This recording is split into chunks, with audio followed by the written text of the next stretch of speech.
I just want to know about Arshdeep. He hasn't bowled much in the 2 months that he was in England.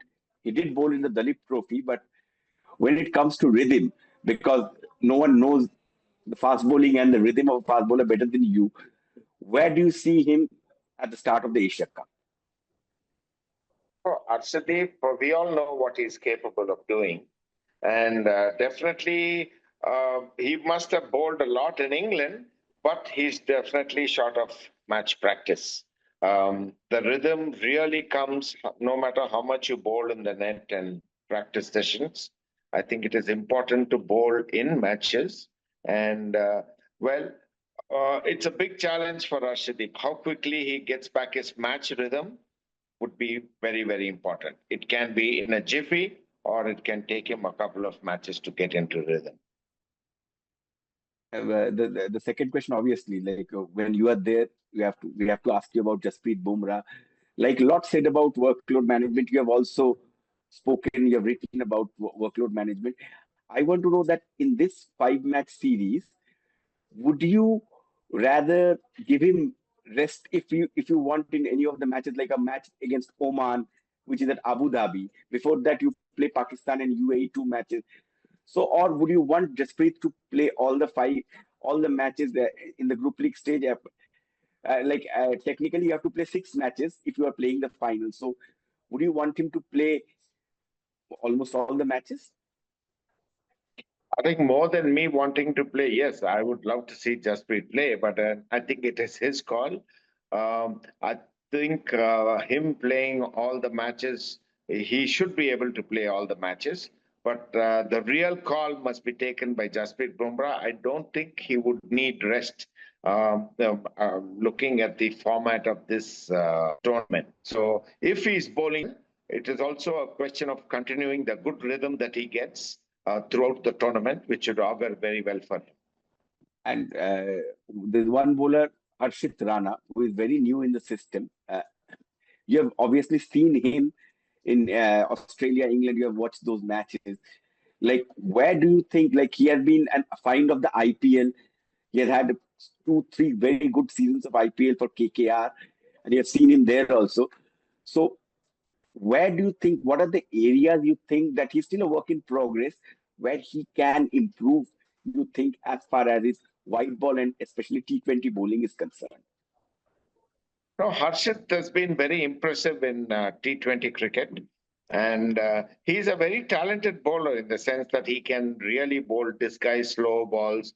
He's got a pretty good Yorker, and he can move the new ball around. The challenge for him would be to stay very consistent and to get his execution right.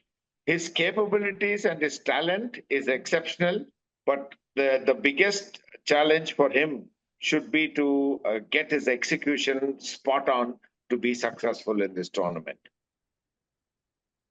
And here, the next question is about captaincy. You have been associated with Indian team for 7 years. You have seen MS Dhoni during the phase, the almost the full phase of Virat Kohli's captaincy. You have seen Rohit also captain. How do you rate Suryakumar Yadav as a leader? Whatever you have seen of Surya as a leader of the Indian T20 team, and how do you think, with Shubman Gill back and being talked about as an all-format captain, how that relationship pans out? Like, you have seen the Dhoni-Virat relationship, you have seen Virat-Rohit. So what is an ideal captain and deputy relationship, and how do you think this relationship will pan out? See, I think if you look at MS Dhoni, if you look at Virat Kohli, if you look at Rohit Sharma, I've been witness to their captaincy. Each have a very distinctive style of captaining, and they all have been successful. Every captain has been very, very successful. I think it is very important for a captain to understand what style of captaincy he brings along and what kind of energy he brings into the team, and how he can he's more of a leader who commands a lot of respect from his teammates. I think Surya Kumar, I've seen him as a player, but I've not seen him as a captain. But I do feel that he's got enough experience. He's a thinking cricketer, and he can be a good captain. And as far as his with Shubman Gill is concerned, I'm sure they have played along. Shubman knows his responsibilities. He's a youngster who's got a great future ahead of him. And I only think that they would be helping each other along the way. And sir, like Kuldeep Yadav, another player, again, someone you have seen him grow from junior days.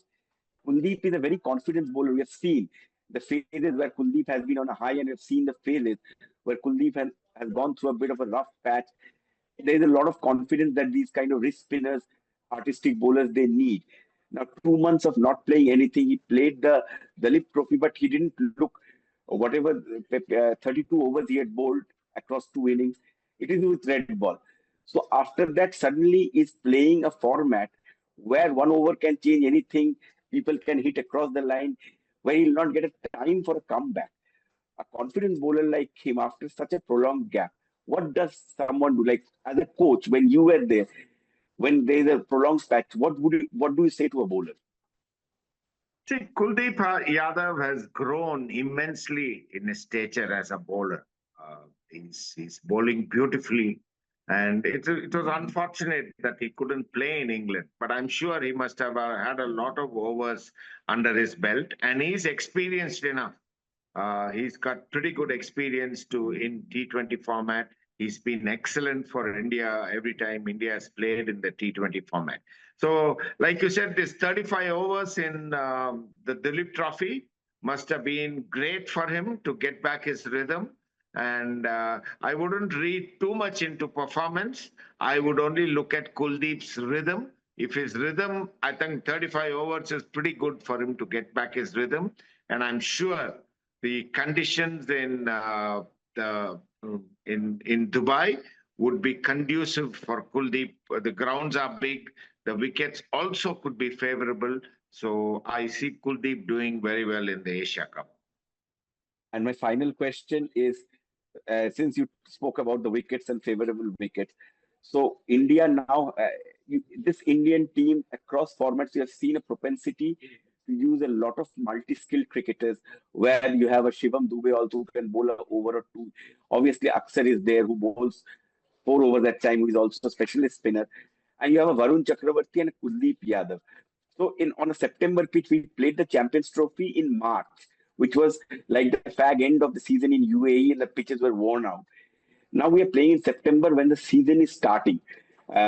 So do you see in on these those kind of wickets in Dubai, since you've seen a lot of IPL over there, and as a coach also as the Asia Cup coach, do you see all three, Varun, Kuldeep, and Axar, fitting into that puzzle, or would you still feel that with Hardik, three paces can be used with Axar and Kuldeep as the two spinners? Like, what kind of an ideal combination in September UAE wicket, Dubai wicket would you like? Well, Varun has been an exceptional T20 bowler, even for India when he played. He's kind of a match winner, and so is Kuldeep Yadav. And Akshar Patel brings in a lot with the bat. So I think Akshar would be more as an all-rounder.